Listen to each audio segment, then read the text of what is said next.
This is the 70th, and I know a lot of people like the number seven, but I do. I especially like the number seven. Okay, we'll start it off. I was gonna bring that up. Oh Yeah. yeah. Oh nice, nice. Um, Hello everyone. Welcome to the 70th episode of the Interstis podcast, and the first to be recorded as well from Bangkok, and the first to have a guest again since we restarted. And our guest today is Franz, who has over a decade of experience within, would we say both UX and UI? Would it be both of them, we would say? No, Okay, it's more like a decade of experience in design in general. But over the design in general. last, I would say, yeah, over the last about five-ish years, I've been in UX UI. The umbrella term is product design. But Okay. yeah, Okay, cool. So, I mean, watch me learn as we go here. So, a decade of experience in product design, and then more recently, you had gone into the UX, UI kind of stuff. Franz has to his name over, was it 100 million downloads across the different products you've yeah. developed? So Okay. I've had a chance to work on some really amazing products by a wonderful team, and all those products combined, all the users around the world, Mm-hmm. equates to about 100 million. So it's just kind of cool. Yeah, I mean that's an incredible. I would think you could be selling keychains, and if you had managed to reach 100 million people with your keychains, you had done something right with your business. So I think that's going to be really cool, just for us to talk about in this day and age where everything is so driven along by this kind of like this alter Oh ego yeah. world to everything. But let's give more. I want to give more context for people. Just so you got the 10 years, we've got that. We got the 100 million downloads. Have been. What is just your role at T-Mobile right now? Is it like what do they Uh, officially call you? so the official name tag Yeah. is principal product designer. Okay, principal product designer. So it's there in the name. It's like there's no messing around. Yeah. This is the real deal. Um, but I would thought then. So this has come about through some perseverance, some real effort, and I know many of the people who tune into the story. It's like kind of struck me how they've sometimes used this podcast to like give them direction or like a little bit of peace in the perseverance that they're particularly struggling with. But you're no different, Franz, because you said that like this is not, it wasn't a foregone conclusion you were ever going to become this.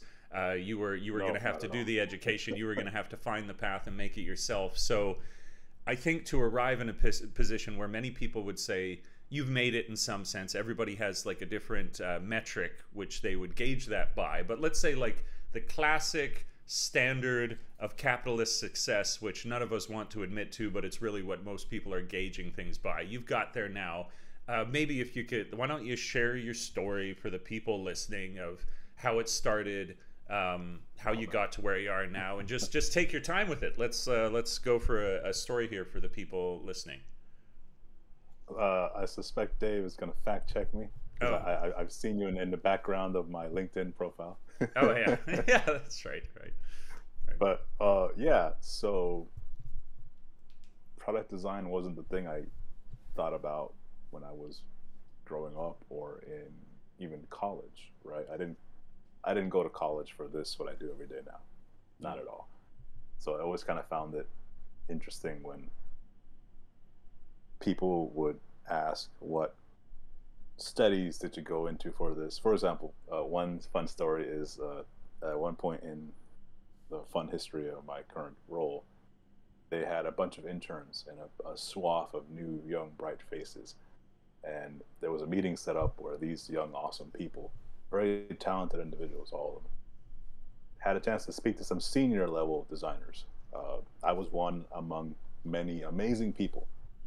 mm. And the one interesting detail is out of that whole room of people, they were asking questions like, "Oh, what was your major? What classes did you take? What sort of studies should I do in college?" Uh, I didn't go to college for this. I went for game art, completely unrelated field. That's kind of cool. uh, but at the time, it was something that I wanted to get into as a result of trying to enhance yourself, right? And that's similar to your story that I really found peace in because I watched you for years. I've seen all your videos since the original corporate tiny studio apartment you had when you had your Good fantastic memories. car that you then yeah that you then discovered I shouldn't drive this because of taxes. Yeah, yeah. uh, so the way it happened basically was after college, I worked a bunch of different design jobs, but I was in the wrong side of the country for Mm. that. So, and out of South Florida, you don't get a lot of design work at a high level. And what you think is high level with big air quotes, turns out it's not like a very low glass ceiling sort of thing. Okay. I didn't really know that at the time, so I was just like really happy to get whatever job I could. Mm-hmm. So skipping all the non-design jobs I gotten when I first started getting design work. It was from various companies in South Florida and Miami, and I thought I was doing amazing income-wise. Not really. And then, as the story goes, everybody, of course, what sort of put me on the path that I am now was a ending to a relationship years ago. Mm-hmm. I believe something similar was in your story. That's why you It came to was. Japan, if I remember the videos. Sure. So after that ended, I wanted to try to grow and I wanted to try to reach a better level, right? Not only for myself, but income wise, since that was one of the fields that I thought was lacking. Mm. So I took the opportunity to move across country, literally with like a backpack full of clothes, a box of books, an old laptop, an old car that I had no confidence in lasting too long, and my cat. What is your And we cat's went. name? Her name is Vixie-chan. Excellent. Okay. Please continue. Vixy. No worries. I found there's a stray. This is a fun side story, but I Oh, owe a okay, lot to cool. that little cat. So basically, when I moved, I took my job with me from Miami, but it was not a really great job. And again, the pay was low versus cost of living in Washington State, Okay. which I didn't plan on at all. So it kind of went over my head entirely. So were you? So Did you say so? You're moving from Florida to Washington? yes, Okay. so Washington on the that East Coast? Washington on the West Coast. West. Okay, on the West Coast. There is a Yeah, Washington on yeah. the East So Coast. Am I yeah, crazy? there's a There is. Washington D.C. is Yes. on the East Coast, Okay. but Washington State is on the Northwest. That always messes me up. All right, cool though. I had it right. Right on. It So did. you're over there. You go to the West Coast. Yep. Yeah, so I went over there because a friend invited me to come stay and try my hand at a better opportunity. And at the end of my last relationship, I thought, well, I want to get myself in her mindset and try to see what I could do to grow because she used to travel a lot on her own, Mm-hmm. right? So I thought, oh, I should do that too. Where can I go that's the furthest away? At the time, opposite corner of the United States. Yep. Yep. So I'm like, all right, let's go. And basically just a lot of working, right? A lot of late nights working, not great jobs. But what ended up being the kicker was I wanted to get into a better design field, right? And Mm. when I worked in Florida, I had a chance to do a lot. And I know you've maybe seen my LinkedIn, but like I've worked in game art. I've done engineering, industrial renderings. I used to design jewelry. I did graphic design, illustration. So all these skills I tried to use for something different. Mm. And at the time, I thought, well, what can I get into that's really interesting, genuinely interesting? And I found that to be UI UX design, right? Okay. Because why? Well, everyone has a cell phone Yep. around the world, and that's only going to get more and more prevalent. So Mm-hmm. I thought, oh, that'd be kind of cool. So I studied a lot at night to build a portfolio, to understand, because I didn't go to college for this, Yep. to get to a level where I felt competent. Mm-hmm. And then I ended up applying around as much as I could. And eventually I found my start in the new sort of tech world with a small little indie company. And that was a company that I got a chance to not only learn on the fly from some really talented people, Yep. but I got a chance to give my small contributions to a wide range of really amazing products that reached, you know, people in 40 different languages across the world, and that helped kind of what's the expression? Grind your teeth or something like that. Okay. Pretty much get me set up so that way, after that role, now I had a lot more experience, and then I ended up getting a different job as a contractor that eventually became entering the T-Mobile, and then Okay. inside T-Mobile, I worked my way up to where I am now. Okay. This is interesting. Did you? I'm trying to recall. Did you say that one was like more? This first one you ended up in was like a startup kind of situation where they were. It was. Okay. And so were you getting more of that like you hope you have from a startup? Was it like you were doing like everything kind of thing? And you can see the Yes. impact of your contributions, right? I'd imagine that's not just lip service. This really happens in those kind of environments. Yes, yes, absolutely. It was a wonderful, wonderful company. It was started by a guy named Aiden Hughes, used to be a Microsoft lead programmer, I believe, Okay. and he started it. He started out of his kitchen, so that's one of those real like startup stories. Like Hey, see, this that's guy, this guy started it from his kitchen with like his family. Eventually, like the app they were working on grew, and they needed more help, so they hired more help, and they okay. needed more help. They couldn't work in their house anymore on a kitchen counter, so they got a studio somewhere, a little office. And eventually, the one designer they had, art director who I owe a lot to, Miss Julia, Okay. like she couldn't handle all the work, and that's kind of where like fates Ah. Yep. combined. Yep. Where suddenly, while I was searching, I found the job post on Indeed.com. I think it was. I want to say Indeed. So Okay. I immediately applied. I got a response. I was like, really happy to go for the the interview. I actually got lost. So on the way there, because I'm new to Washington, in that city entirely, everything. Mm-hmm. I got lost in my interview, and I managed to get there kind of late. But it worked out because they still wanted to talk to me, and the interview lasted something like 3 hours, which is insane, but it was a good impression that eventually got me the role, and I learned a lot while doing it. And as you said, you could see your direct contributions because of a small startup environment. There's a lot to be done and never enough people, Yeah. so you kind of start putting on multiple hats. And even though I was hired to be a designer. I learned a lot about user experience. I learned a lot about iconography, about project management, right? Because you Yeah. got to keep your stuff in order. All that stuff is so useful.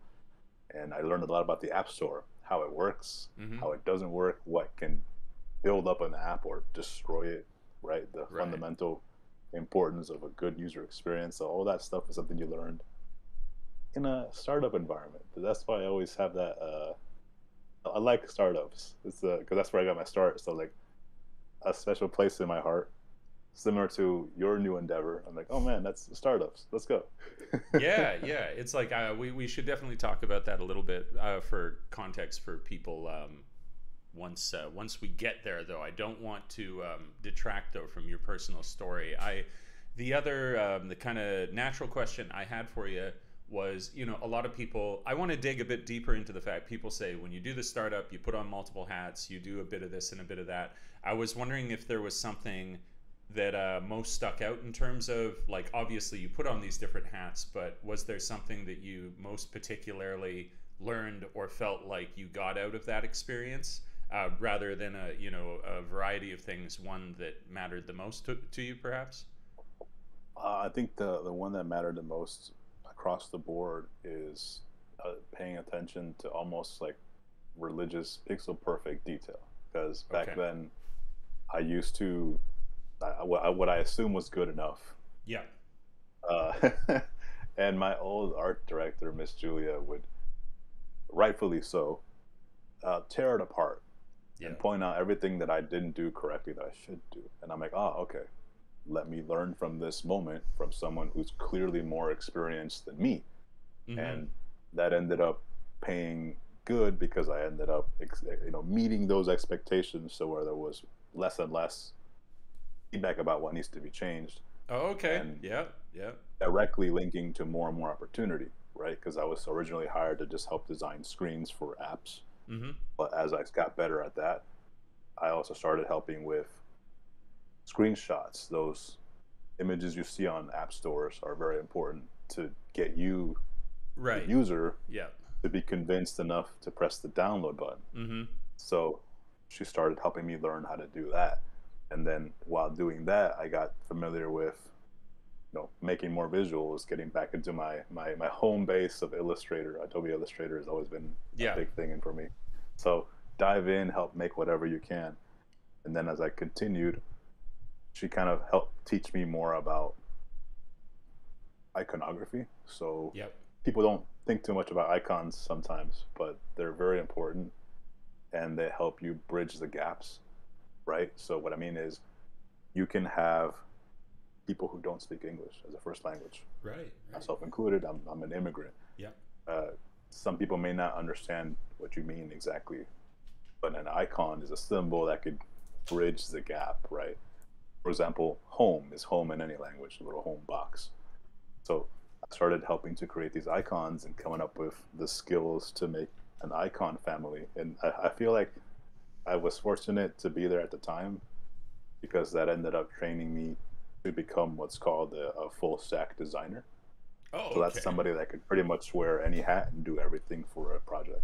As a design, it's funny because you hear that expression as like full stack developer, where it's like front end, back end, but then you come to appreciate just how much happens in terms of design that you could be a full stack designer as well. Um, Yeah, you know? it's kind of hilarious of how much you could do once you start becoming a full stack. So Yeah. in an app environment, I can, you know, design wireframes, Yep. build you user flows, build you information architecture, Yep. build you edge cases and all kinds of error scenarios, make the actual UI, make you a design system, not even allow preset icons. Fuck it, we'll build them in house. Yep. I could do everything now. That's That's kind of nice. That's incredible. I wanted to ask if there was something because obviously, when you're doing this kind of work, a lot of it is rooted in human psychology. It's like you're doing this because this is what we react to. This is what we engage with. And I was wondering if there was something as you learn more and more about what made the virality of something work. What is it that really creates a satisfying user experience when people are using whatever product? Was there something in the human psychology that surprised you that you were like, I didn't know that this is the way that humans would work, but this is the path that they follow? Anything like that? A bit. So one thing is definitely, it's a common phrase, but like keep it simple. Okay, So sure. the more simple a particular feature or flow you can make for a product, the more successful it would be because it would be a lot easier to understand and Okay, use. And it'll be a lot easier for a user to do the thing you want them to do, which is complete that task or job to be done, if you will. right. If you start adding additional layers of unnecessary detail, it increases the chance of failure because somebody may not want to complete the thing you're asking them. I see. A way I can give you an example is if we build a profile in an app of some sort, right? Mm-hmm. Let's say for the project you got for the future, we talk about that. If you build a profile and it's literally just, hey Dave, please input your name, email, maybe a cool selfie or some sort of image, done. And there's nowhere else on that screen the user could meander away from. Mm-hmm. That's going to keep it simple and help increase people finishing the thing you're asking them to do. Versus Mm. if you add a lot of additional layers of detail that doesn't seem necessary, like, oh, hey, by the way, can I get your address, social security number, can I get your Wi-Fi code? Do you want to link to a map here? You want to take the weather over here? You start making it more convoluted. Yeah, It, I guess it's this eternal push pull, right? And we have like between giving a robust experience while at the same time that you're not trying to confuse people. And it seems to be historically now like anyone who can crack this code of like ease of use but still robust has made all these wonder businesses. You know, like for me, the easy one that I look at and it stands out really firmly in video game history is just World of Warcraft. I think that can like most anyone will know about that even if they didn't play it. But it was that absolutely. You had all the hardcore players. I believe it was Sony before that had the. There's a couple that go before this, but there was like EverQuest. That was the one that everybody played, but It's all time. hardcore. I miss it. Okay, and I never like I wanted to play EverQuest. EverQuest 2 was coming out just as World of Warcraft was coming out, and I was like, "Oh, I want the more mature." But then it was the accessibility of World of Warcraft that then made it this like international at one point, 9 million players or something that concurrently at any one Oh yeah. time. Um, and yeah, like you said, you see it in the apps as well, where there's this like, or in just video games in general, is a great example of you're constantly dealing with user experience and trying to make that frictionless, but at the same time not making it so boiled down that it's disinteresting. Like I think I'm going on a bit of a video game tangent here, but like Bethesda, for example, like when they did their Mass Effect games and they had their dialogue systems, I know they were in search of creating a more streamlined experience, but what it started to do is they simplify it was like remove agency, that it felt like now your choices don't actually matter. So always this Yes, kind of like because your choices didn't matter. That's the problem because they had three separate endings of the same. There was different color codings. I could go on a rant. yeah. But yeah, this is a really cool topic of like just trying to make it so that you can, I see it too, like they talk about a lot of what's happening in a video game is it's like without you realizing it perhaps, but it's like teaching you, it's telling you in like however it can signal this is what your behavior should be to succeed in this, just as it might be in an app or something. But Absolutely. then Especially in gaming, yeah. yeah, finding Oh, the happy balance is I think a challenge for people. But you seem to have found some kind of happy balance if you're going to get 100 million people to download your application. So um, well, that's a one small part of a whole, right? So it's just doing my best as part of a team, okay, cool, right? So I can never take the credit. sure. It's a combined effort. Mm, But one other point I noticed about that really helps successful things grow. You'd be surprised. Theming or customization. okay, So if you give people the ability to choose, for example, light mode, dark mode theme, yeah, you're gonna directly increase your usability. Why? Because some people adore dark mode. They need it, right. but not everyone. Mm, Some people prefer to have things light. mm-hmm, So that helps make it more user friendly. mm, Additionally, theming. So I didn't think that would be that big of a deal. I worked on a calculator app called Stylish Calculator CalQ, I believe it was. It's a while mm, ago. That was back in the startup, and I was told to come up with a bunch of themes to test, and some of them they liked the best, and we managed to build them, and we added it to a theme library that I helped generate, wow, and then it was surprising how well these themes perform because you can have analytics tied to everything in your app or your website. sure. Everything can have an analytic tag. Analytics will help you have like data driven results, right? Mm-hmm, So we noticed, wow, a lot of people are really enjoying theme XYZ. Let's build more of those. And the funny part is you can directly see, because analytics, how much themes get used by how many users in how many different countries. mm-hmm, And the default look was not very popular anymore huh, because people had options to personalize.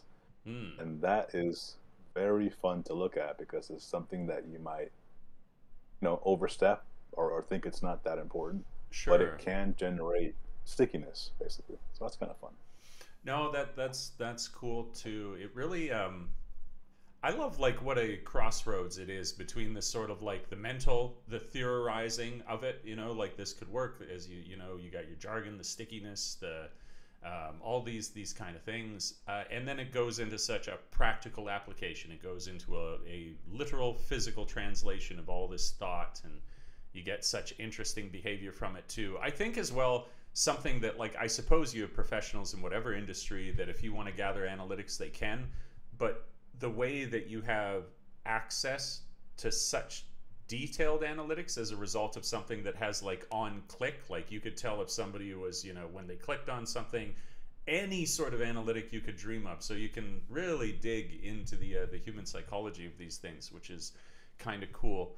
I wondered if now just going on because you've worked on a Sure. number of these things, like just a, no, we won't even go for like the top best or whatever, but perhaps just a really interesting project where you're like, oh, this felt unique for whatever reason.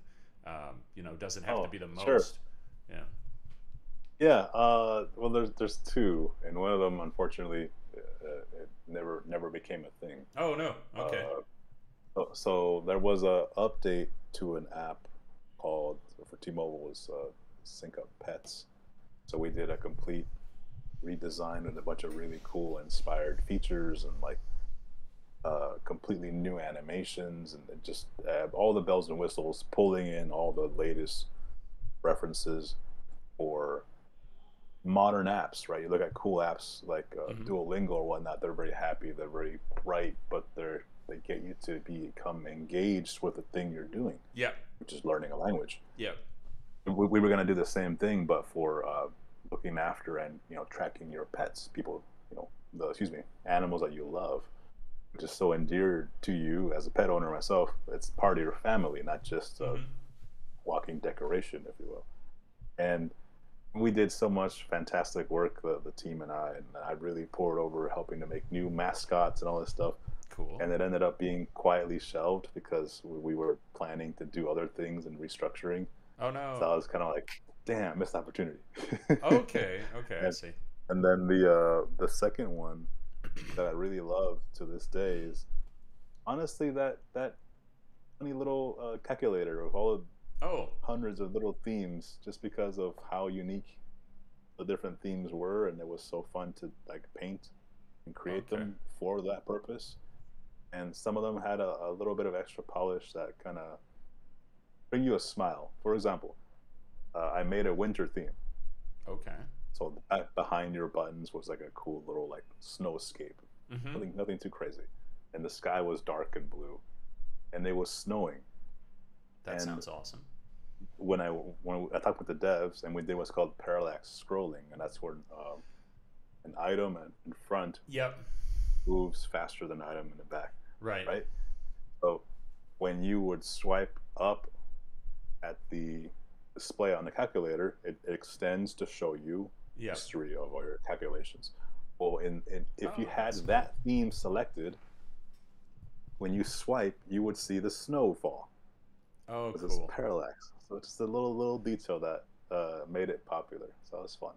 It's deeply satisfying. It's one of those funny things. I mean, I guess like you could just find somebody again if it's well designed enough. The main reason, like you said, it could be they could use any calculator, but they were like, actually, it's because of the snow that I'm in here using this one. So like Yeah, that, whatever it is that like, oh, people just sparks joy.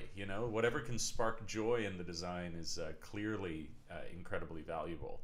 Um, I think that's true regardless of everything, right? So mm, not only working in apps, but when I used to work at like so long ago, I don't remember the name of the company. So it's on my LinkedIn. Damn it. okay. uh, I worked at a jewelry company when I was helping to design.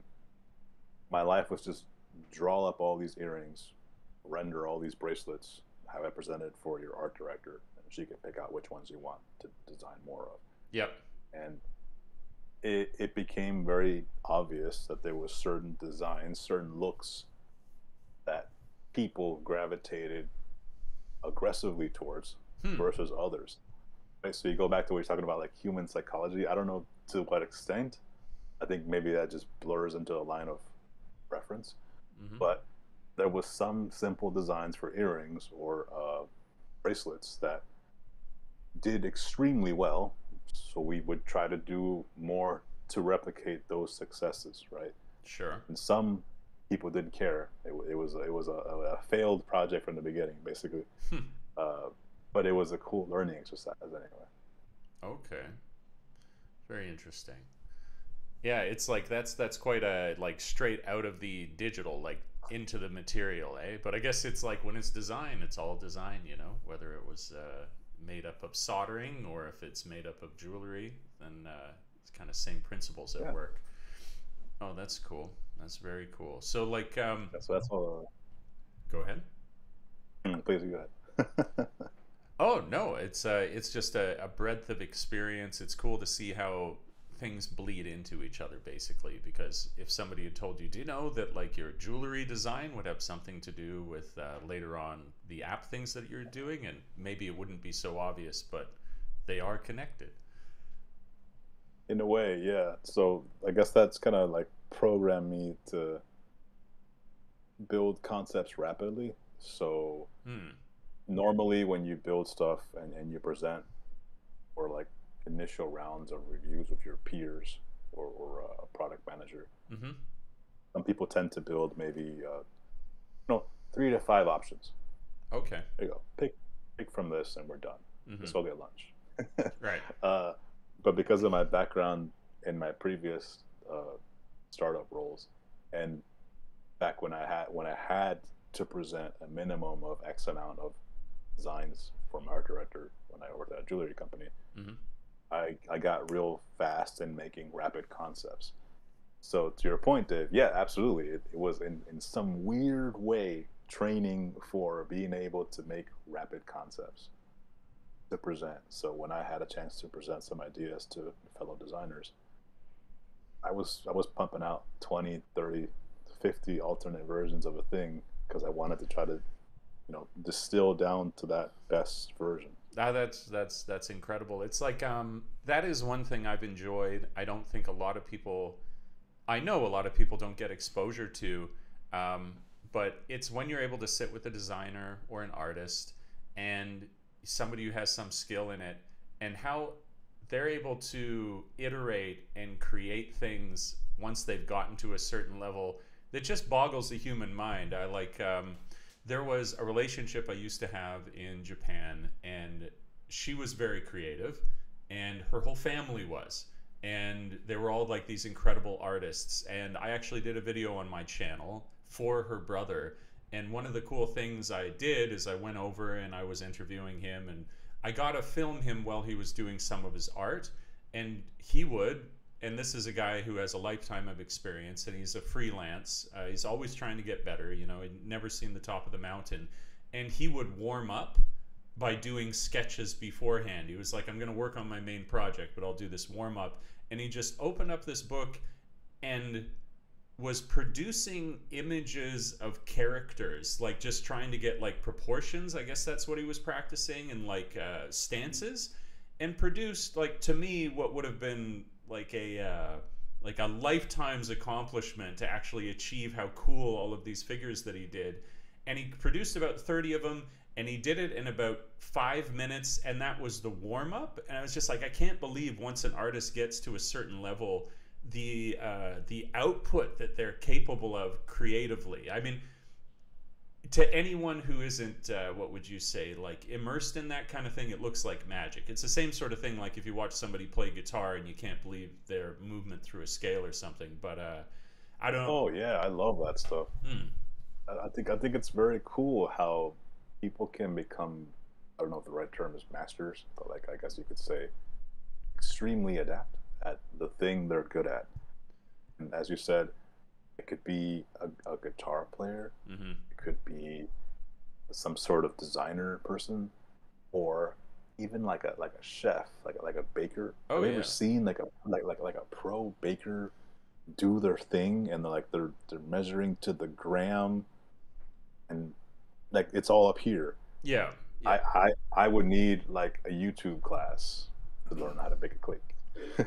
Totally. I actually, well, I mean, I only got to eat the stuff that they made. I know I'm going to go on a complete like 180 tangent here, but the That's fine, man. since I moved to Bangkok recently, like I will say the food, not just the variety, but straight up the quality of food here, it rivals, and in many cases I gotta say it just exceeds Japan, which blows me away.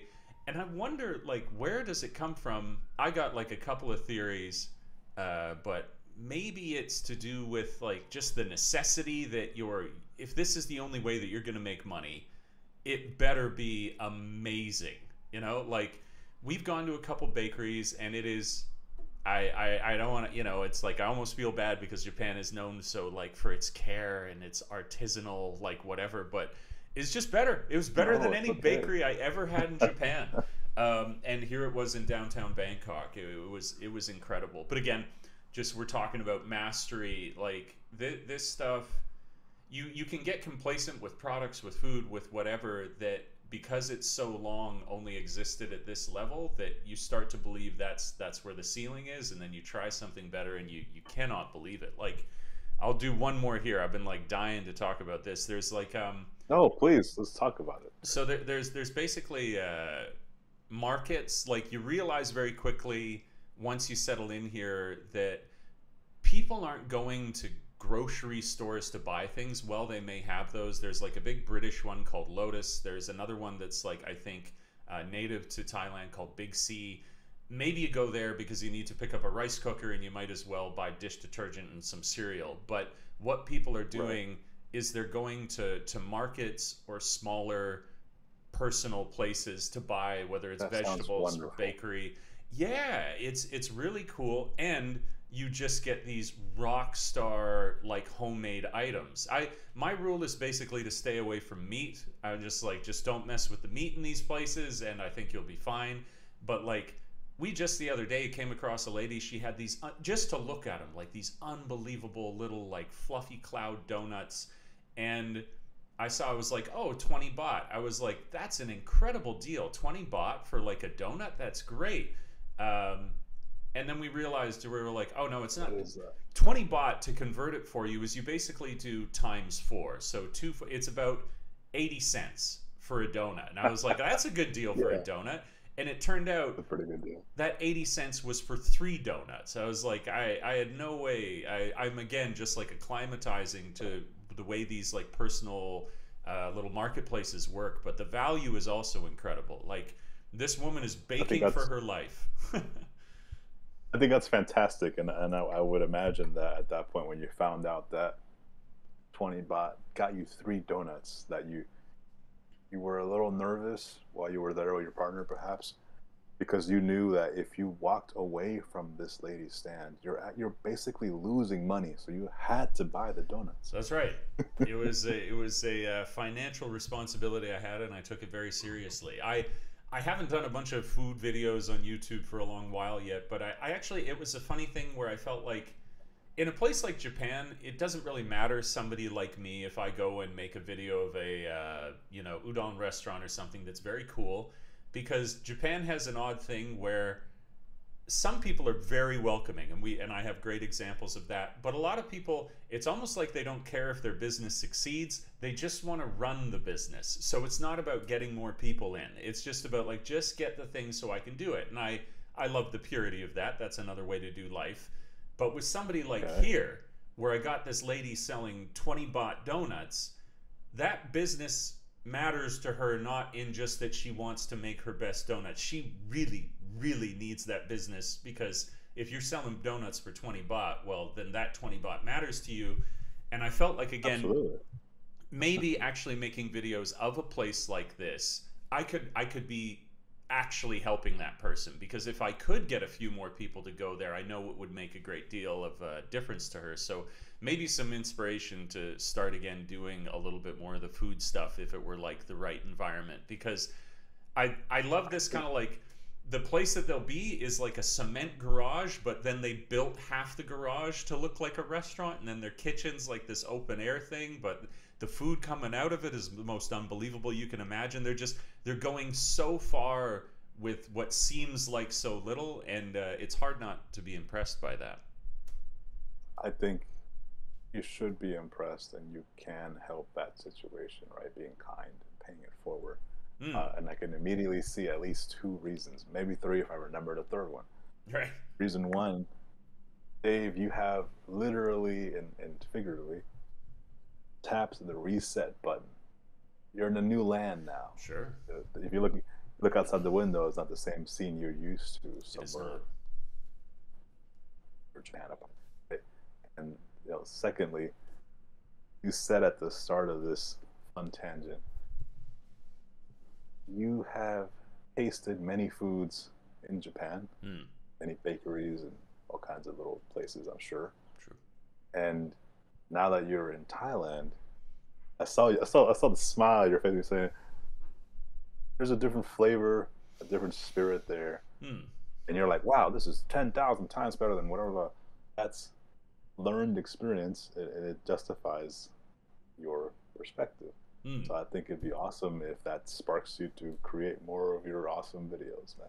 Oh, I appreciate it. It's cool to feel like returning. If you food things just eventually feels like it's cheap views. Everybody likes to see food, but then you're kind of this. You're just not that it isn't an interesting job, like Anthony Bourdain. You know, like traveling the world, trying these wonderful No things. reservations. Yeah. But you have to treat it to some kind of other standard. Otherwise, it's like you start to be doing the videos for the views rather than the views arrive to the video as a result of it being good. But I'm sure. I think as a YouTuber, you would know. I'm not one. I'd like to someday make videos. I think that looks fun as like a hobby sure. more than anything else for me.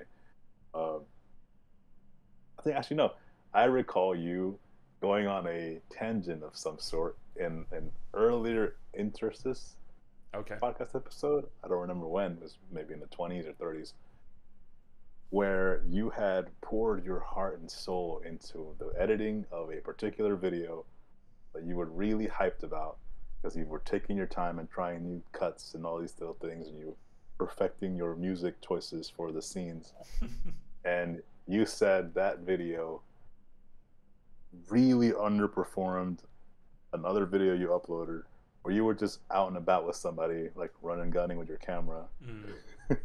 It's kind of fun. It's a excuse me. It's almost a cliche, and I think finally I've like let go of it for the most part. I don't think you ever totally let go of these things, but just knowing that that's the name of the game. It's like the most boring trope now to hear a YouTuber say, I spent time on this video and it didn't perform, and this one that I didn't expect to or care about did, you know. So I'm like, yes, of course that's just the nature of the game. If you haven't said that once when you're doing YouTube, then you haven't done YouTube. So it's like it's all good, and I think it should be a source of comedy for you in the end. But it is gonna I mean, be. it's so cool to watch. Your Mm. videos are great, man. Oh, I appreciate it, and I'll try and like produce more videos so that statement can remain true, you know, because it is only now that we're doing it again, and it's been fun creating more reels, getting settled here. Now that we're situated, though, we'll really start creating some content. Have you? I don't think I ever asked you. You haven't been to Thailand, have you? Have you, Franz? I have not Okay. been to Thailand. No, Okay. sir. Well, now you got a reason to go. You got to come visit me. It'll be cool. I Absolutely. I'd love to visit you and help you with the thing we'll talk about later. well, But yeah, th- it was never on the radar until these events, and I'm like, oh wait, I got a reason to visit Thailand now. yeah. Perhaps to give context for people listening now, this could be like what we go into spend a little bit of time on. But the reason Franz and I were able to connect with each other is because if you've watched a few of the more recent videos I've done, it's to talk about the fact that we started a company, and that company is going to try and make the first AI assistant for people who play tabletop games like Dungeons and Dragons, where you're trying to tell a story. This AI assistant is going to help you tell that story. And I reached out to you listening now, and anyone in the community who might be interested in this. And Franz, now that you've heard his background, was this natural fit to say, hey, Dave, you know, if you want to have a conversation about it, like he quite graciously offered to help. So Franz has already spent time mapping out our website to reveal to us parts of the flow which could be improved, full background in design. So has already set me down a path which I should have taken much earlier, but I didn't even know existed, or it was only in the periphery, which is understanding dark theme design versus light theme design. But that's, I mean, we're ready now to like, I can see even like, I just made 2 videos yesterday, you know, like talking about what's going on in Thailand, doing a weekly update for the company. And I could already see within when I had to make thumbnails for those videos, and they were kind of like a portion of them that was going to have the text within it was dark. I was able to apply everything that I learned from the dark theme materials from Google to be able to make just a better more balanced, using colors correctly, using, whatever tones are on top of other tones. It's been incredible collaborating with. That's a deep well. Oh, yeah, it is a deep well, but yeah, collaborating with Franz so far has been awesome. We continue to do so, Yeah. and we have a major, basically, I would say the most significant change to the website, other than the one we would just did, which was to implement another generative AI for art. This next one is going to be so people can create digital assets for themselves while they play. And Franz has been just pivotal. I want to say foundational. It's still early enough to say foundational. As I develop this, it's been funny where I keep feeling like we could call it like a real product, but then I realize as I've even after several months, you're like, not really. And I have the sense that that'll probably continue for another half a year before it really is. But that's good because it means that I you think keep you can get climbing. there. Thank you. Yeah, I mean, Yeah. as I said before, I think the idea is amazing. Hopefully, I don't know if you do like editing and whatnot, but look, it's amazing. Uh, it just needs a little bit of polish. That's Lots of all. It's polish. just a tiny bit of polish. You're good to go. And yeah, whatever I could help, I think it would be cool to help and collaborate. That's the more important word here. Yeah, yeah, To for sure. kind of push it over the edge, right? So I've been cooking something I want to show you later. Awesome. I took a stab at redesigning the home screen. Oh, this guy. Okay. Well, I mean that's incredible. Yeah. It's just exciting, guys. If you have if you're interested in this, I mean, of course, you have all the regular content that I make, and it'll be Thailand focused as well, and just cool reels. But a large focus will be this. So if you want to check it out and the work that Franz and I are doing, you can learn about the team at about-chronicle.com, or if you go to radiant-assistant.com, you can actually use the website, sign up, create a free account, have a bunch of fun with it. But we're learning a lot from Franz, and I think we'll continue to do so. Like a large part of this is definitely, no surprise, it's humility. Like it just coming in because I was like, if I'm going to try and do this on the time schedule that I want, I'm still going to come out the other end with less experience than people probably have when they ever start something like this, which is kind of funny that you would do it with so little, but all a part of the adventure. That's fine. And it really does seem to be magic to me. And I'm like, it can just be for this one instance it happens, but that people like yourself, it is a little bit, I've had this thing in my past where there was that quite famous movie, what is it, Field of Dreams, and they have that thing, and they're like, if you build it, they will come. And I had that. I was trying to have that mentality with YouTube over the decade or so that I've done it, and you had some weird philosophical walls that I ran into where I was like, I've been building it for so long, and they just won't come. Like the channel's not that large, but I think my mistake and how I was like limiting my perspective is that it's not necessarily the audience that's going to come. It's going to be that when you build something, people will want to build it with you. And then you'll worry about the audience is almost this like this separate thing. And once I shift that perspective, I've seen it. It occurs. Like if you put up a flag saying, hey, I want to work on something fun, you'll find like-minded individuals like yourself, Franz, and it's such a cool affirmation of the human spirit that this is what humans do. It almost, there's like an underlying truth to the universe about when you try and aspire to something that others, find interest in that, and it's good to know. That's very true. Absolutely. Funny thing about that, as you said, the line, if you build it, they will come. Yeah, so was it, I think it was just browsing through Instagram, right? And because I follow you on Instagram, uh, your story, I think it's your reel, whatever it's called, the video. Yep. It came up, and I saw a link, and I tapped it. Oh, what's Dave cooking? Is that a new episode? No, it wasn't an episode at all. Totally, no, it's this thing he's trying to cook on the side, and I'm looking at it, going, "Yo, what?" Scrolly. I could actually help with this. This is what I do. So I just, shot the sort of Hail Mary. I think I filled out my information in your contact form on the website. Yeah. Just thinking, oh, maybe he'll get back to me, maybe. And then bam, here we are.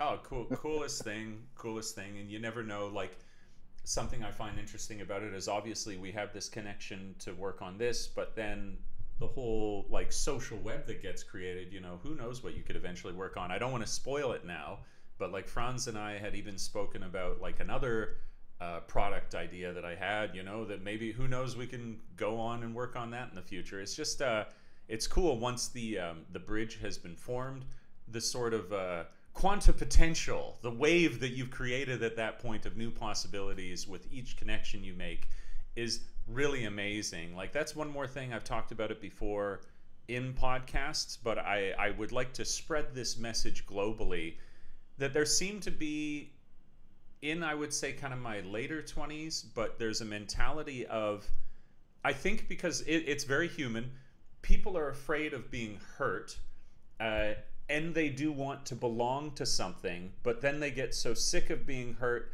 there develops a philosophy of this like lone wolf behavior and how noble it is to like, you got to go at your own. You know, a strong person is a person who needs few friends and this kind of mentality. When, you know, Arnold Schwarzenegger says it the best when he's like, no man is an island, you know, like Yes. he hates the term a self-made Very man. good. Like he this is the guy who would most, you know, be able to have that title, you might think, but even he says it's like it really is the connections that you make. And I try and advocate for, do the exact opposite when people say, you know, I have a close circle of friends. Have a massive circle of close friends. And the science holds it up that those who are doing well in life and those who, I mean, you want to go straight into like neurodegenerative, that people just who have their wits about them, it's people who forge meaningful social connections beyond all else. And so whether it's for a personal project or for something like a business, I think searching out these kind of collaborative things is a part of what makes humans feel whole. I think that's very true because at the end of the day, it being alone sucks. Yeah, Put it right. that way. Yeah, just, you know. So you want to make connections, you want to learn from people, and at the same time, you might meet new people through Hmm. these people, and it could be like a sort of daisy chain effect, right? Yeah. That's a very good sentiment to have. So I'm curious with the way that you evolve your skills, and I mean, you're very focused on, uh, well, you have been focused on your career. You've been doing it for over a decade now. I'm curious where do you see, and I don't even care if this is like, it gets to be a bit of a tired topic for some people, but like, do you have any opinions on the direction that design is going? Where like Oh, where is this where does the human and where does the machine end and begin with, you know, I think I'm just going to throw it out there before I give you the floor, but like in the next even year, let's say two, and then exponentially so on to three, four, and five, the way in which we design will not likely look, not resemble remotely how it does now. But what's your thought on that, your decade of experience in the industry? I think that has to be extremely true Mm, because, for example, no software is the ultimate version of a thing. mm, They always get replaced, right? Even in apps, yeah. in the app space, you had Adobe XD among others, but XD was a thing people use a lot. That was a way to make apps. Okay. Even before that, you could technically build assets for apps in Photoshop and Illustrator if you like pain, but you could do it. Uh, but then out of left field came other competitors that were purpose built, like Sketch, and Sketch became a universal standard. Mm, A lot of global companies use Sketch, and then Sketch thought, well, we're the best now. Let's get some lunch. And then Figma came out of the woodwork and said, hold on, we could do the same thing you do, and we could do it for less. And that kind of starts a snowball effect, and that's how mm, tools change over time constantly. So the best thing you could do is learn the tools that you can, and then try to take what you know of these softwares into the new thing that's eventually going to come out sooner or later. mm-hmm. And as far as design itself, yeah, I think it has to change. It'll make more sense for it to change than just remain the same, right? And I think similar to your what do you call it? Your side project, your darling baby. I mean, Uh, it is the whole thing. It is the mission. It is yeah, the MO. Yeah. yeah, your modus operandi. Yes. It AI has to be a greater part of it as you go through the times, simply because it's, think of it as like the Pandora's box, if you will. You can't close the box anymore. Not You could anymore. try to regulate it, you could try to hate it. Yes, yes, certainly It's that. it's it's gonna be used. It's going to be refined.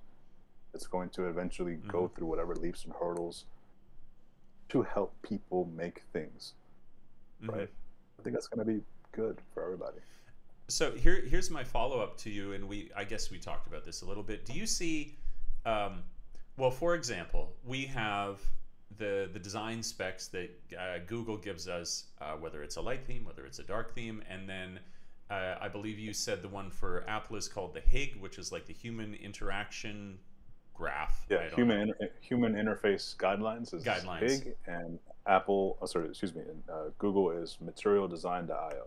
So those Okay, are religiously updated and carefully curated okay. documents that are, they're not rules, they're just strong suggestions. Right.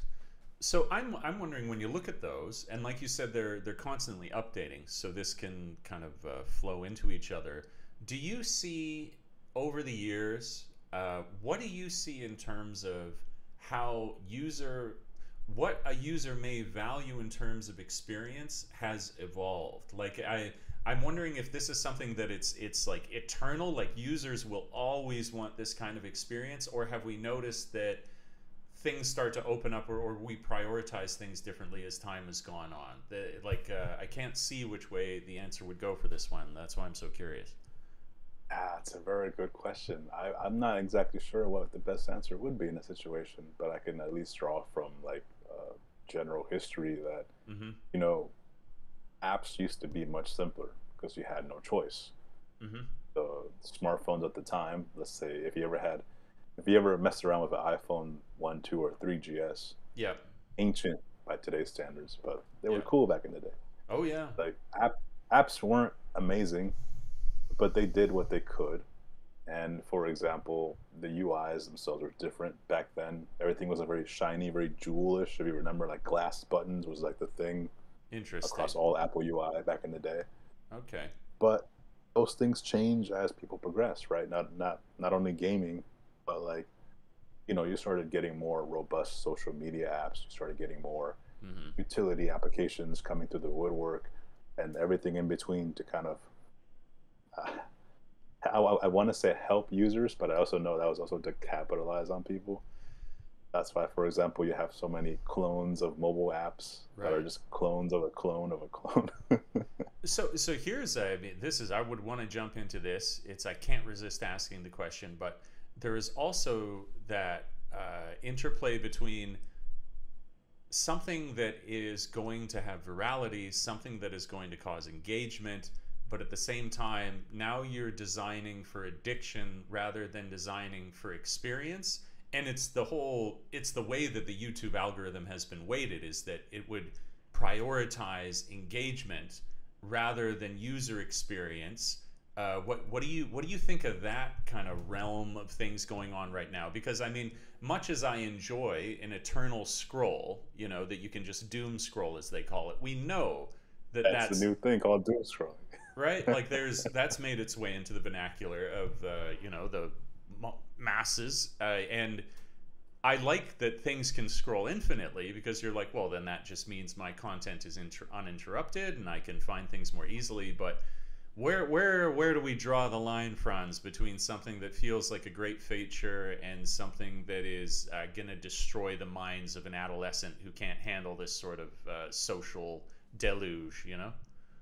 I think that's a difficult question, but you see a lot of current examples. For example, I think some city, states, and countries Mm-hmm. are starting to be concerned with TikTok. Okay, So sure. they're starting to look at ways to ban it, Oh I wow. guess, because some of that content can get kind of spicy, and you don't know if it's an adult or, you know, underage Under person. it, yeah, sure. Yeah, so that gets kind of a weird zone that has to be worked out. But I think also in general, you hit on a key term there, virality. I've Mm-hmm. heard people use it as a sort of like figurehead, like, oh man, we need to do X, Y, Z, this, that, and the third on this map because we have to make it viral. We need to make everyone use this at all times. And I understand that sentiment and respect Hmm. it. However, it should also be looked at, design it not strictly just to make it viral, but also Right. useful.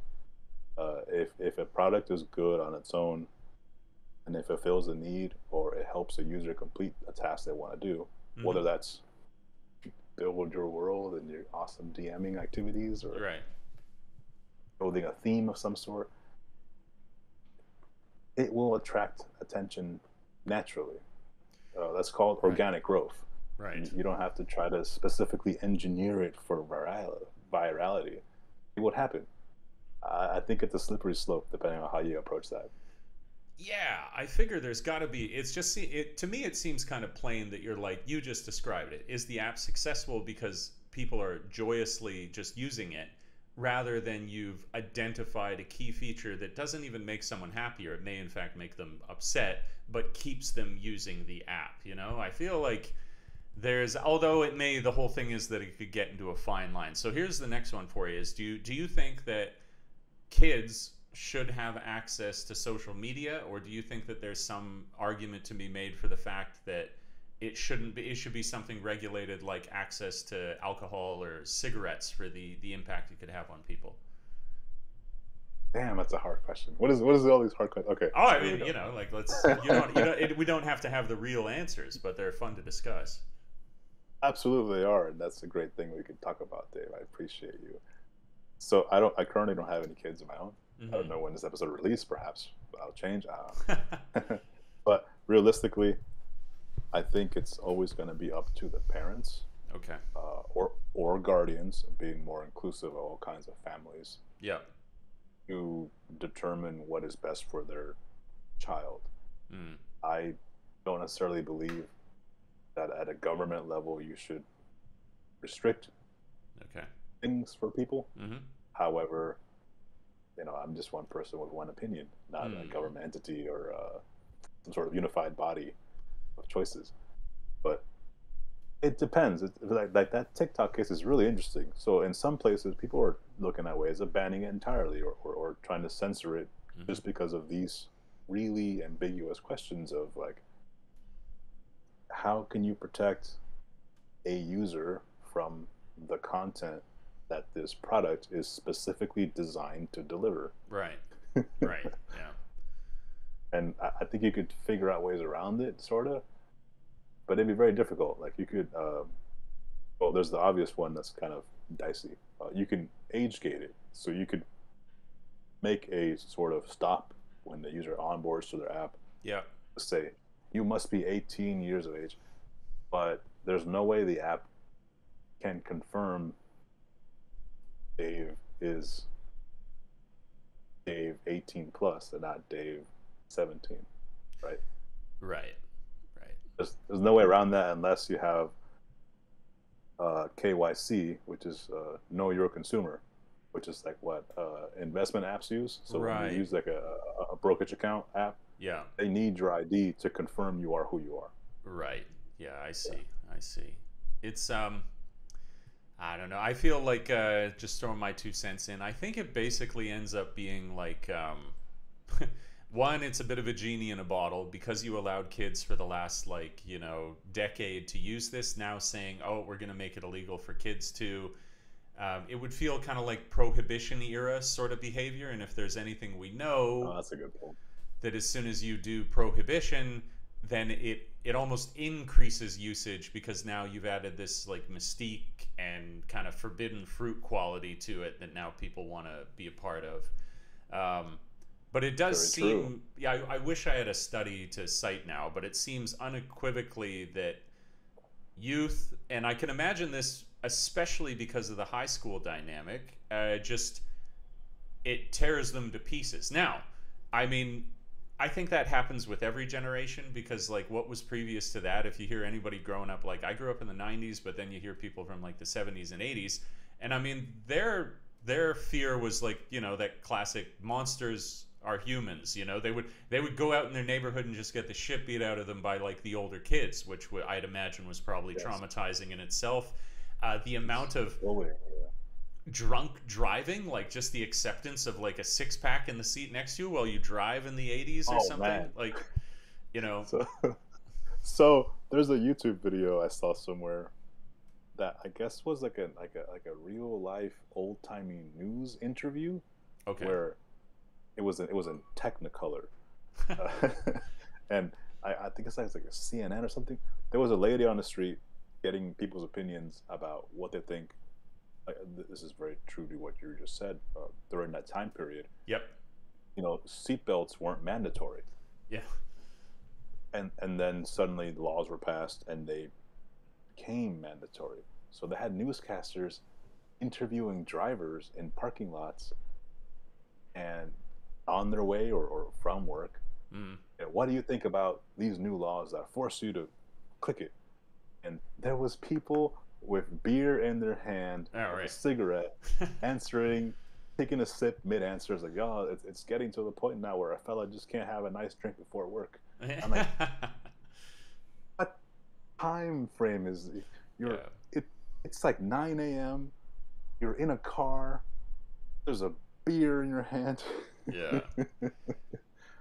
No, I'm kind of curious for like as I said, that's what kids grow up with now when they're in high school. We I had that, but at the point that I had that, it was really cool. This is like an interesting part of my history that I got to so like touch close to it as it was occurring. Um, when I was in university, I rowed prior to university, and that meant that the people that I was rowing with, a few of them got into some crazy schools. One of the guys in our boat, he got into Harvard. And then we met Wow. him. We hung out with him one day, like after we were in our second year of university or whatever. And he told us, he was like, oh, yeah, there's this new thing that showed up on Harvard campus, and it's called Facebook. And it's been coming like super popular. Oh, wow. And so we got this cool inside track from him during that like that historical period when it came out of the college. And so I got a piece of it, but that's me in university. So you're start like the first phone I had was in university, and it wasn't yet a smartphone. So like we were on the tail end of social media, entering into your social life when you were still being educated. But now, like, I had nothing remotely close to, if you were in high school, everybody has a camera on their phone. So let alone they can record everything, but they can then post it globally. That is a before and after event. Like there is no, unless you've lived that experience, then you just can't have any, well, you can have an idea, but you cannot know what that is like. And that is, I'm wondering then what the next one, where when those people are my age, your age, and they might be having kids, Yes. like what are their kids gonna have? And I can throw out a few ideas, but I'm like, man, it's only gonna get messier, that's for sure. I have no idea, but absolutely will get messier, and it will approach the levels of sci-fi-ish messy, where Mm, everything will be instant. There won't be a delay in me uploading some sort of video to whatever future version of Instagram. It'll sure. just be like a second done already. I got 16G on my phone. I'm good all day. Like Yep. it's just gonna be that fast. I can't even imagine, to be honest. That's a good point, actually. That was something. It was really cool. You just sparked another cool memory I had at like the last school that I taught at. It was mostly a filler lesson that I was given, but it was that I needed to speak to they called them second form, which is the second grade in the school, and give them some sort of. They called it like, what is it? Dotoku, I think maybe it's morality. It's like they have a course where it's like I don't, almost like you might have home economics. They have behavioral morality course or something. I can't remember the exact translation of Mm, that, but I thought, oh, okay, well, it'd be cool. These kids should know about this. The whole like your digital representation of yourself, the fact that you should in fact realize you have an alter ego, and that's the representation of you on the internet. And the way that I entered into this conversation was about transfer of information, and it was cool to connect. For example, it used to be like smoke signals was how we communicated, and that allowed us to do so at a distance. And then you had the Pony Express, and that allowed for communication across whatever. We had our trade routes, and with each year, what you could see, and you could map this if you were looking at it, was the number of messages and the rate at which they transferred. And you can see that they're exponentially, like the rate of that communication is just exploding up from the Pony Express into dial-up internet, into high speed as we have now. And then just the point that you made there is that it's hard to consider the impact of the speed, because that's the thing we see the initial sort of tremors of now, is that something can become viral, and an idea that was expressed in a small corner of Lisbon at 2 o'clock in the morning there could be shared globally if it catches fire by the evening. How much more that will become the case is kind of anyone's guess what that means socially for humanity. Good and bad, right? I mean, you Well, could say another yeah. direction, I suppose. Well, no, that's definitely true, but it is this speed that's going to help enable it, right? Not Mm-hmm. only physically, as you mentioned, from like smoke signals to the Pony Express to then early mail being delivered on horse and carriage to then Right. automobile, and then now we do mail in mass where I don't know how many millions of mails and packages and letters are being Yeah. shipped around the world right now in tankers or jets. Like I think UPS or FedEx have their own fleet of dedicated aircraft for the purposes of loading cargo and zipping it around the world. As an example, and digitally speaking, things used to be slower, Yeah. way slow. You just had to wait. You remember dial up? Yes. It's gone now. Yes. Yes. and and even now, I'm sure as you're walking around the streets of Thailand, was it Bangkok? I don't know Yep. where you are. Yep. Bangkok. Yep. In the capital. So the in the streets of Bangkok, you have your phone, you're hanging out, you're exploring, perhaps going to the market, spending time going to maybe the local gym nearby, or, Yeah. or meeting your partner to do something. Mm-hmm. If you need to take your phone and you're trying to get some information, we're accustomed to I want it as fast as possible. I want that map to load, to show me where I am. Yes. I want that website to show me what I need to do. I don't want to wait. But that's with the current tech we have now. Mm. It, to pull your perspective, right? 50 years from now, Mm. I can't imagine, because Mm-hmm. now is fast enough. But Sure. 50 years from now, that will seem archaic.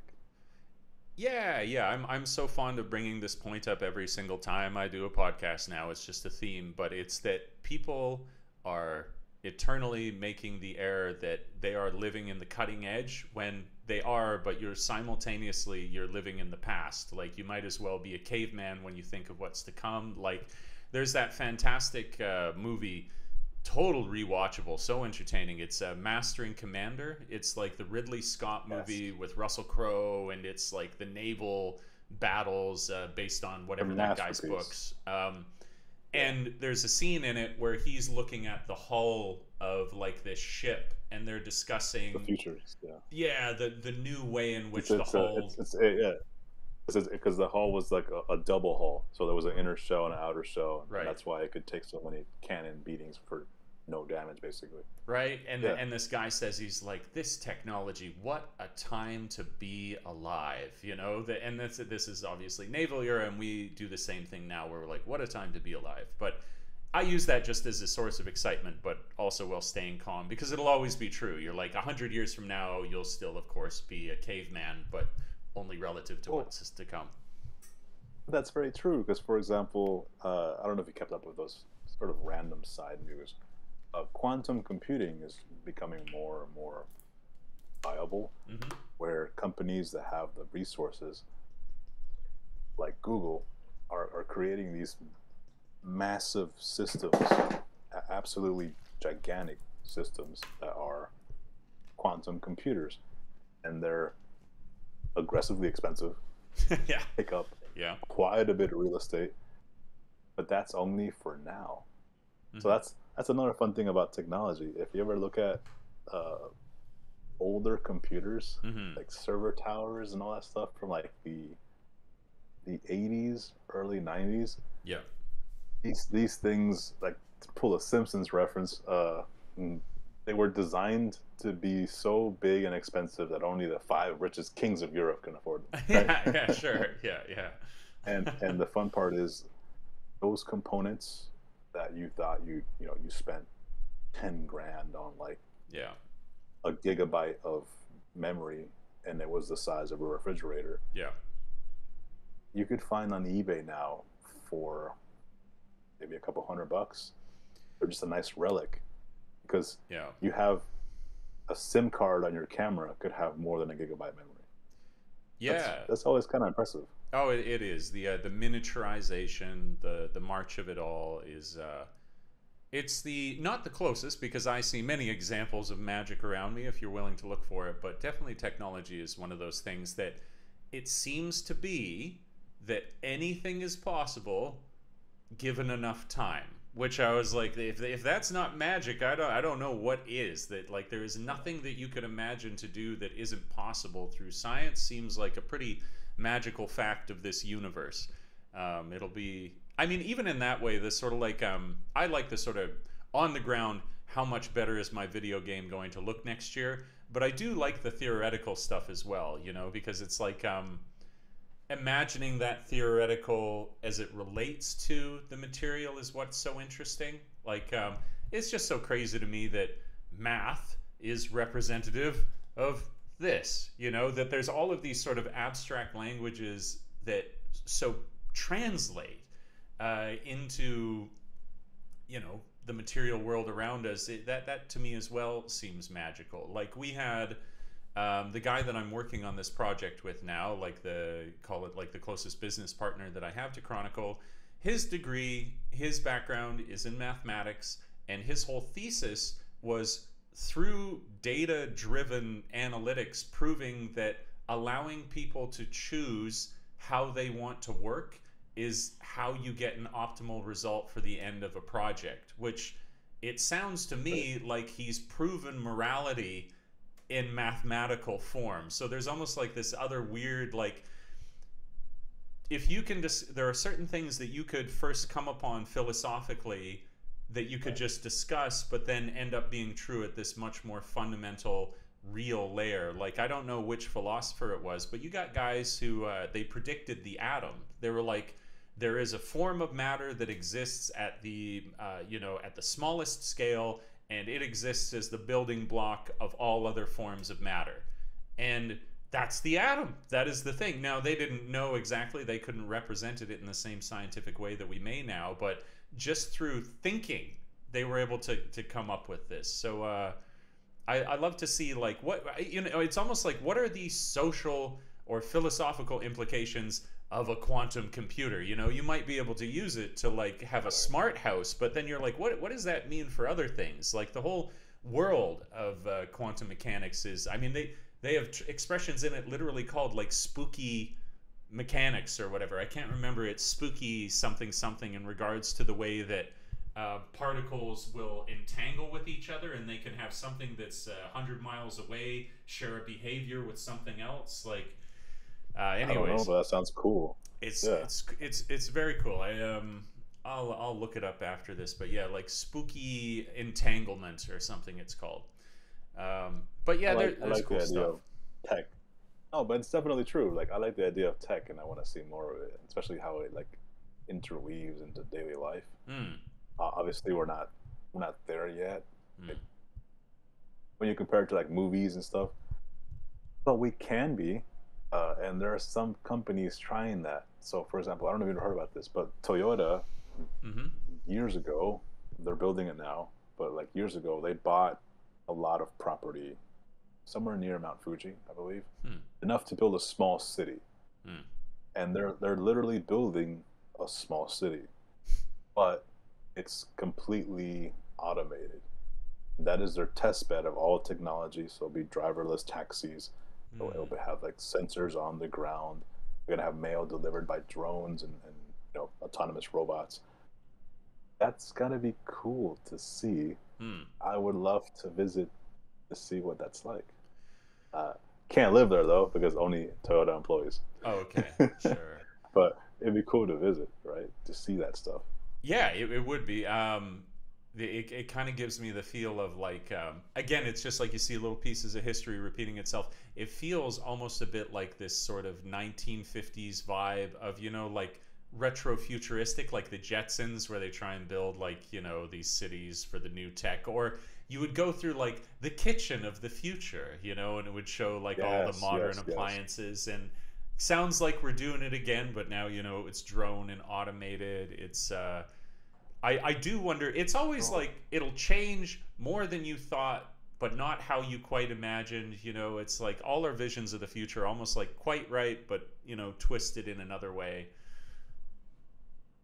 I think that's actually a very good way of putting it. Uh, so the sort of old timey like, come see the kitchen of the future, or the car of tomorrow. Uh, there used to be these things called World's Fairs Right. where they would show those in old timey days. I don't even know if I was alive back then.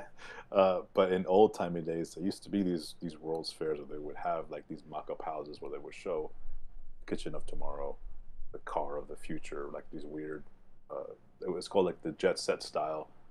So all the cars had big fins because the Right. jets were so like space agey, Yeah. like the old Cadillacs with the giant fins and the weird pointy taillights. Like all that stuff came from there, but it's slowly coming back because in 2025 there's going to be a World Expo in Osaka. Okay. So we're looping it around again. But now, as you said, it won't be these things. It'll be like some sort of, you know, new phone, some sort of crazy drone technology. Who knows? But that's what's gonna come around eventually. So I always wondered, it's like I've gone my whole life and I always thought, the cars of that era, the 1950s and stuff and 60s, I suppose, they were so iconic because of those fins. But I mean, I'm sure for many people listening, but I never put two and two together. It's supposed to be representative of spaceships or like Yes, I had no, and it would make sense because that was the era within like all the the potential of mankind going to the moon, all of these different exactly. space operations, and that would be then in vogue for them to style like earthly things with as well. I had no idea that, Yeah, yeah, yeah. So that's a so cool back in link. the day, yeah, it is. So back in the day, I know because I used to collect a lot of art books and stuff, Hmm. just the inspiration and Right. reference, right? Okay. And one of the books I had was like about these cars with these wild fins, all black and white photos. Hmm. I think it was like Chrysler concept cars, or like the 50s or whatever, or 40s, somewhere around the time Yeah. during and immediately after the space race. Hmm. So that directly influenced design style for a while because, well, space seems futuristic, and Mm-hmm. and rockets are futuristic, so Right. we need a rocket looking car and make the driver feel like they're driving a spaceship. They Spaceship. had all these weird designs with these totally unnecessary flares and fins, these elongated lights, these weird like, Yeah. but super cool, like double bubble glass canopies that would Yeah. open like a clamshell, like all this crazy stuff. Oh man, I should have so put, because like yeah, the Jetsons, the cars, the like I knew of the art style, but I never put it together. I was like, oh yeah, it would have been the social culture of the time with all the space missions. That's so cool. That's so interesting. Um, it is, and it makes sense too. It's like, I mean, you saw it because you're looking back on it and you can put it in the context of its history. But yeah, I wonder where's style getting influenced from now. And I mean, of course it's got to be a different thing because like we were talking about, the exchange of information means that I feel like style is now influenced globally. It's like you had North America leading everything to begin with through like the 90s, and you had Japan with its like quite infamous boom. um, but now it's just not like that anymore. You find like you have Spanish directors are like leading cinema. You have South Koreans are leading pop. You have Japanese lead animation. Like it's like there's now these archetypal types of like culture, and whoever might be leading that part, is now yeah, it's musical chairs for whoever has like control of that cultural thing. And seeing which is most effective is a big question. Like music, obviously, is huge. Movies are That's huge. that's true, but that I think that also comes to like personal taste or preference, right? Because, for example, I didn't know much a couple years ago. I Hmm. didn't know much about Korean, what do we call it, entertainment, Hmm. television, dramas, movies, whatever. Never thought about it, so I didn't pay any attention. Not that I didn't like it. I just it was never on my radar, if you will. Right. Uh, I have a wonderful Czech friend from the Czech Republic. Hmm. His name is Yarda, who came visit me years ago, and when we were hanging out, relaxing, well, whenever we weren't exploring the city and doing tourist stuff, Hmm. for him because I wanted to help him, my international brother, if you will. Right. Uh, he's like, "Oh, I want to relax and watch a show." And I'm like, "What? What do you want to watch?" And he pulled up a K drama. I'm like, "What? What the hell is this?" Amazing. Oh, okay. That's cool to hear. It was a good one. Absolutely amazing. And then carry over forward to a recent Korean Netflix phenomenon. Yeah. Right? I believe we all have seen it. I don't remember the name of it right now, Squid but you know what Game. I mean with the number. Squid Game. Yes, Squid Yeah. Game. I've never seen a show like that before, but all the hype Yeah. when it came out, I had to see it. I wanted to know what it's about. Hmm. I binged that whole show. Like I sat down, I was like, "Wow, it's really good." Next episode, next episode, next episode, Yeah. because that was really well directed and well Yeah. written, Yeah. right? So I think to me, Korean entertainment is amazing. Mm. But if you were to flip the script, maybe a Korean fellow might really enjoy American entertainment, or Mm.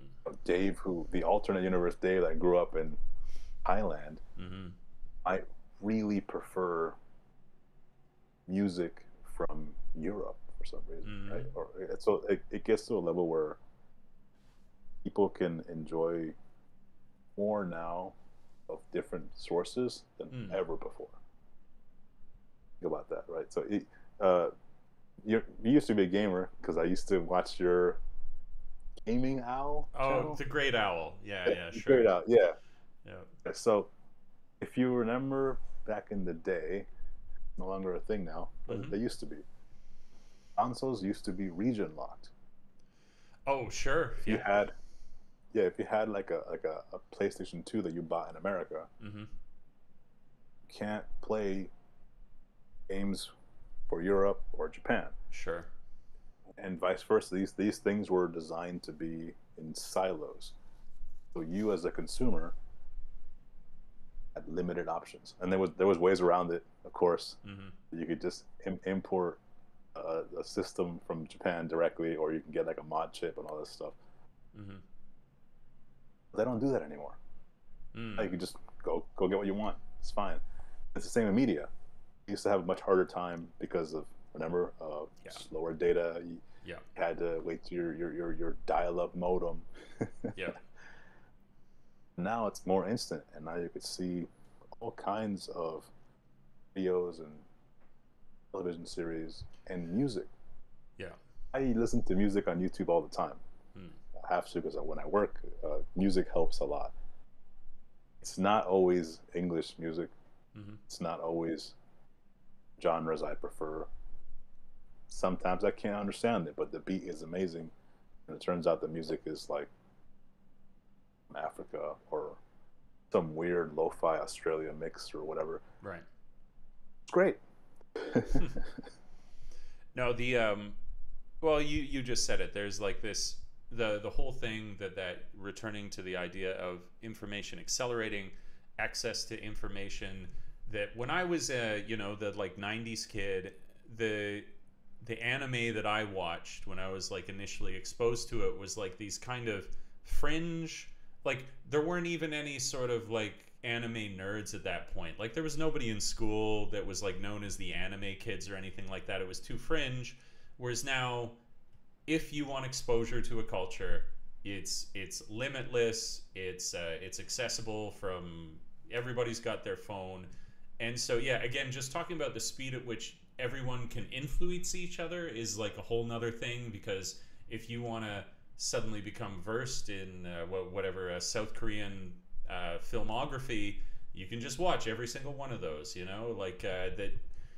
It's cool to see that. Like, this is something that it's been a touchstone of the podcast, but just yeah, the ability to self-educate now, I feel like that's really come into its own. There is, because of this freedom of information, you can just choose whatever it is that you want to, and the limitation is pretty much free time versus your ambition, you know. But if you got it, then there's nothing that should prevent you from constructing or learning about or developing a skill set in anything, really.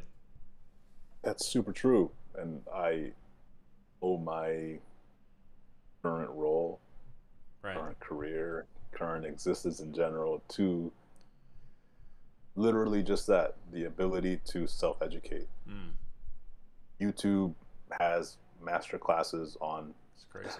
probably damn near everything at this point, to be honest. Like I even learned how to be a really good plumber because I used to live in some not great apartments. Yeah. And you can wait for the official people to make time to come fix it. But if they can't be bothered and we'll get there in 3 months, Yeah. you might as well go fix it yourself. And YouTube will literally guide you every single step of the way, teach you these things, not only from app design to how to change a tire to how to swap out and cut piping in a wall and refit drywall. Like, all that stuff is there. So like you've never had a easier time to learn new skills. It's true. It's true. It is what a remarkable time we live in, to quote again the Master and Commander line there. Well, it was so wonderful to have you on today, Franz. Thank you for joining us. We should make this a more regular thing. It might even be cool, like something we could do. I'm doing the weekly updates for Radiant now. Perhaps maybe next week we could have you on that weekly update, because so much of what's evolving right now is the design. But anyways, we can play that by ear. We'll figure it out. Thanks everybody for tuning into this episode. If you don't follow already, please do so. If you don't already, please consider supporting me on Patreon. Please do, I don't know, check out everything we got. Just go through all Dave's socials. Just That's get it. in there. Just go Just YouTube go. channel, and from the YouTube, find his Instagram. From Instagram, all the things. I assume you have. They're all I out don't even there. know what other social medias are you in? You have TikTok. I got it. I got it. The everything you'd expect: TikTok, Instagram, Facebook, all of that good stuff. So please do look me up those places. I'm always open to a conversation. And if you'd like to be a guest on the show, also please reach out, because it's just, we're having great conversations here, and perhaps you can have one as well. But thank you again, Franz, for coming on, and hopefully we can get you into another episode. Happy to help anytime. Thank you so much for making the time and having me be a part of your podcast, and also getting to see your totally probably real set behind you. That's I don't right. know if that's a clever, I don't know if it's a clever rendering, or you're in the studio on a sound stage. I might have seen a boom mic briefly. I don't know what's going on there, but thank you so much for letting me be a part of this. Yeah, man, it's been awesome. All right, cool. Catch you guys in the next episode. Bye for now.